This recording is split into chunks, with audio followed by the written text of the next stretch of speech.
पहली बार एक साधारण परिवार से निकल करके देश का नेतृत्व करने का उसको मौका मिला नरेंद्र मोदी जी को। और वो आप ही की तरह हो सकता है आपसे भी कम संसाधनों में पढ़े लिखे और जीवन यापन किया हो, इसीलिए उनको गरीब की, किसान की समस्या का ध्यान है और इसीलिए उन्होंने हर समस्या को अपनी प्राथमिकता में रखा, गरीब गुरबा की समस्या को। और जो समस्याओं को भी उन्होंने दो तरीके से देखा। ऐसी समस्याएं जिनको अल्पकालिक हल चाहिए, जिसका एक ऐसी योजना है जो देश के लिए दीर्घकालिक होती है, जिनके नतीजे, जिनसे जो उनके परिणाम आपको 20-30 साल बाद देखने को मिलेंगे।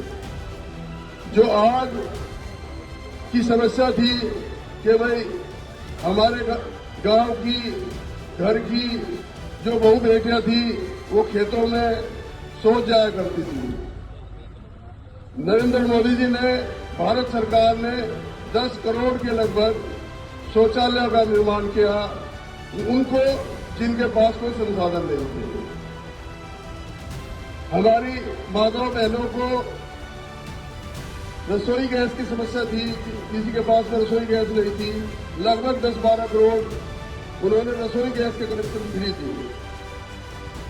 मकानों की समस्या थी, उन्होंने 3 करोड़ के लगभग, लोग बात कहते हैं और सरकारी योजनाएं बनाती थी, बताती थी, बनाती कुछ नहीं थी। इन्होंने 3 करोड़ के लगभग मकान पूरे भारतवर्ष में बना कर दिए। ऐसा पहला उदाहरण है कि 3 करोड़ मकान बना के दिए। जो आपके यहाँ बिजली की समस्या थी, योगी जी की सरकार से पहले गांव में बिजली नहीं आती थी। आप छोड़ दो एटा मैनपुरी को छोड़ के 2-4 घंटे बिजली आती थी और उसमें भी वोल्टेज कम और ज्यादा होती थी। ट्यूबवेल चलती नहीं थी और यहाँ घरों में बल्ब फूट जाते थे जब 2-4 घंटे आती थी। ऐसा क्या हुआ कि उनकी सरकार बदलते ही अब यहाँ 18-20 घंटे गांव में भी लाइट आती है और ट्यूबवेल में कोई दिक्कत नहीं है। ये सब लोग नियत की बात है। और जो एक समस्या थी वो जानते थे, वो भुगते हुए थे, तो उन्होंने उसको दूर किया।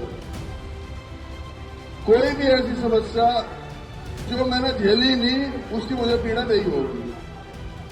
हमारे जो प्रधानमंत्री जी हैं, मुख्यमंत्री जी हैं, उन्होंने ये सब पीड़ाएं झेली है, इसलिए उन्होंने इनका इलाज किया।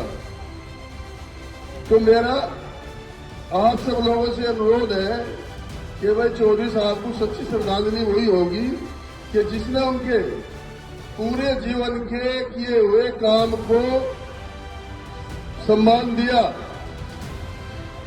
एक सच्ची श्रद्धांजलि ये होगी कि भाई तुम जिस आदमी ने सम्मान दिया, जिस पार्टी ने सम्मान दिया, उसके प्रत्याशियों को जिता करके तीसरी बार उसकी सरकार बनवाओ।